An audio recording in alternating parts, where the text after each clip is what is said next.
This video here is going to be on what we call the merchant sales cycle. It is one of the most important aspects of this business to understand. This is why you're having a hard time out there. It's why people don't want to talk to another credit card processing person. It's why they're frustrated. It's why they don't trust the industry. And it's also why they switch, and tips on what you can do to be the end of the merchant sales cycle so that when a merchant switches to you, they never leave you. They never have to switch again. And you make residual income forever, which is the name of the game. Before I fully get into the merchant sales cycle, there's another part of this lesson, but I want to talk about the life of an actual business owner, the life of these small and medium-sized business owners in the backbone of America, and why it is that when a salesperson comes in, they don't want to give them the time of day. And I come from an entrepreneurial mother. I grew up in a sign shop. And I remember the phone blowing up and mom is busy and she's raising kids and the phone won't stop ringing and I got shit to do. And that's what the day in the life of one of these entrepreneurs that is always at their business is like, right?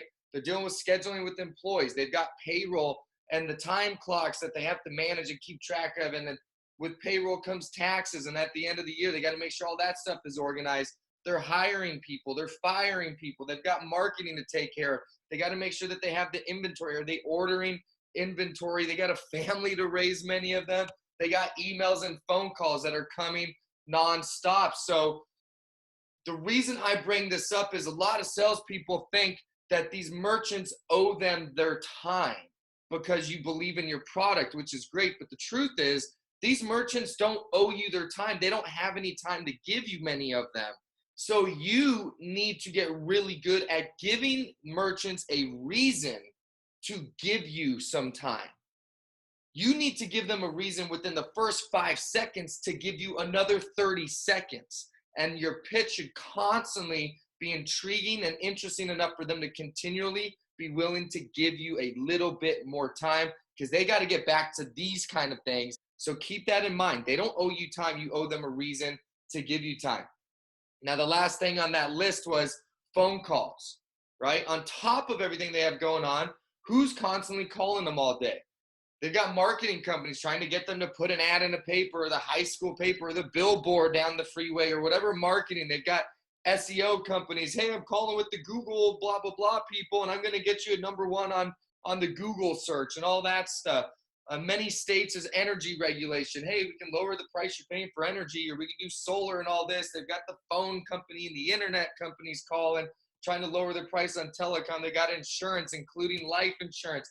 And of course, the one they love the most, merchant services.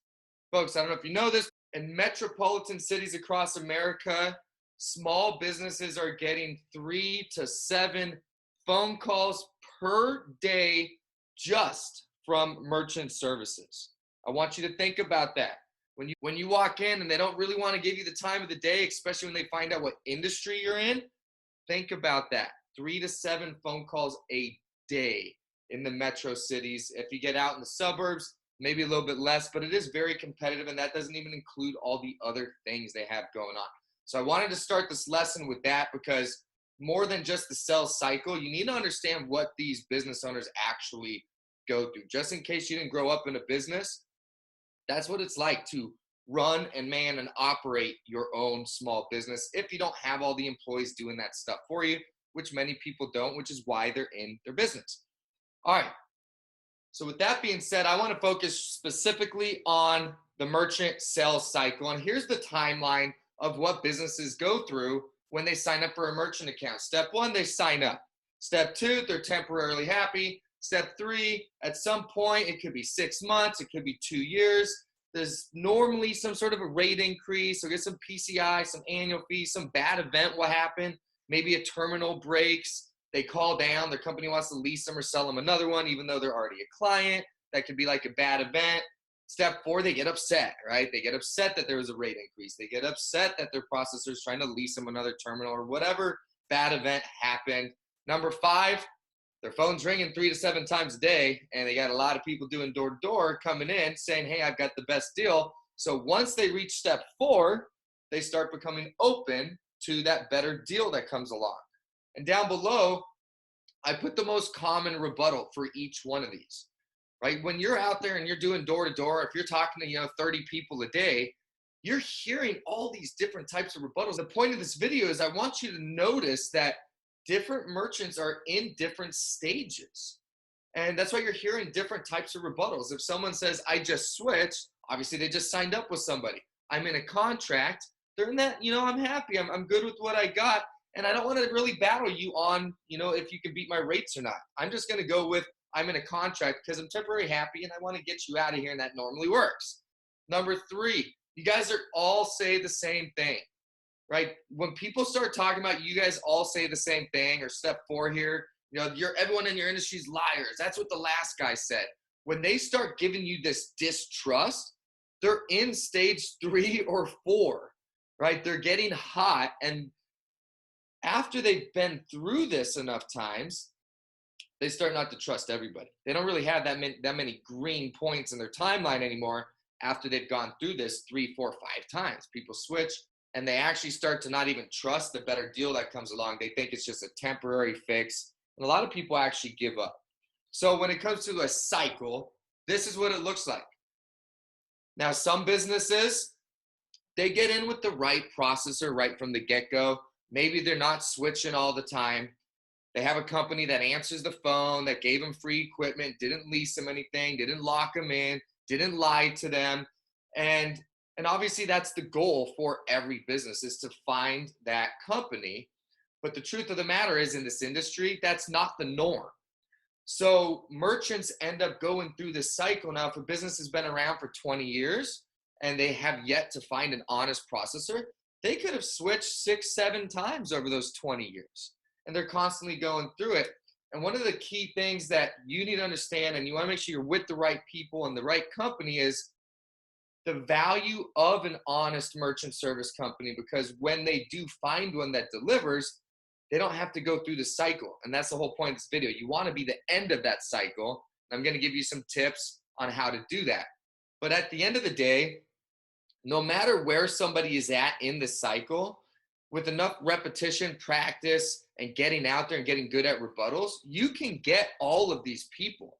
If somebody just switched processors, I can still roll that person over to me. I don't have to wait until they're at the upset with processor stage. I just want you to understand the psychology behind what they have going on in their daily life, and the reason why they have a lot of distrust in the industry as a whole. It's not you personally, it's the industry and what the industry has done to them that's got them on edge and unwilling to talk a lot of the time if you don't have an interesting approach. And on top of all that, there is a major disruptor. The industry is changing. It is going through a change right now with things like the cash discount program, but also the next major disruptor that is happening is technology. Service, that's going to be like the customer service and you being local and answering your phone and stuff. But let's talk about technology. Technology, as the years are going, are actually making business owners' lives a lot easier, right? If you're only selling on rates, then you can only sell against rates, right? That's hard to do if somebody is happy with their rates. But if you can start getting beyond that and become a disruptor in the industry and get beyond the rates, put that off for a second, especially with cash discount. Let's not even go over that. That part's easy. What is it that your business needs to operate smoother? What if I could save you time? What if I could create systems in your business that opened up 30 hours of your life per month? Remember all those activities that they have to do on a daily basis? Well, if you have the right technology, such as point of sales, it can automate a lot of that stuff for them. We've got a rep who does really well selling with this, and he has stories where in the first time he really utilized how much technologies could help. I remember the story I'll never forget when he told me he got chased out of the business, basically. They didn't want to talk to him about merchant services. It was a restaurant / bar, and they were still on a hand system and using some standalone terminal. And he let them chase him out of the business. And he got back to the car and said, wait a second, I can help these people. And he thought about the point of sale that we use, and he went back in there and he said, look, I know you get a lot of calls. I know that you don't want to talk about rates. I know that you don't like the industry, but you're a bar or restaurant and you're doing everything by hand. I can help you. And I can help you with your scheduling. I can help you with your payroll. I can help you with taxing. I can help you with inventory management. Do you even know how much of this product you have right now on in store? Do you know what your top selling product is? Do you know what your top selling lunch item is? Do you know the data about your business? They sat down, they talked to them, and they did 2 point of sales. Okay. So if you sell with technology, it is the disruptor. Then when you back it up with service, it's the end of the cycle. And it can be implemented so much easier at any point of the cycle where your merchant is at. If they just switched, again, if it's a bar or restaurant, hey, I just switched. Gotcha, I understand. You probably switched over some rates or some bad event that happened. I noticed that you're still on a standalone terminal. I know you have a lot of hours you put into employee management and inventory management. I don't know if you're getting analytics on your business or can even tell me your top selling 5 products, but we have technologies that can not only, match and save you some money. Who cares about that? Anyone could do that. But if I can save you 30 hours a month and get you some analytics on your business to help you be a better business owner and know what's going on, that would significantly help your business. Do you agree? Right? If they're temporary happy, if they just got a rate increase, if they're upset, and if they're looking for a better deal to come along, there's no scenario of the merchant sales cycle that if they're on out of date equipment, if it's the type of business that could use technology, right? You're not going to go sell a point of sale to an auto shop. That's ridiculous. But if it's the type of business that is not up to speed, you can implement at any stage of the merchant sales cycle promoting technology if it's the right type of business. On top of that, you always should be promoting the service if you're with the right company.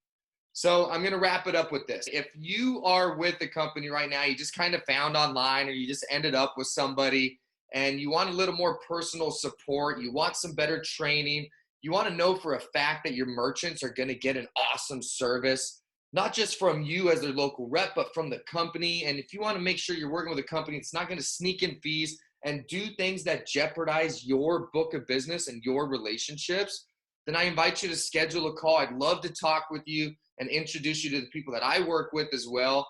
Always check the descriptions in my videos, like the videos, subscribe if you haven't already. And there's always stuff in the details like a free copy of my book if you haven't already got it.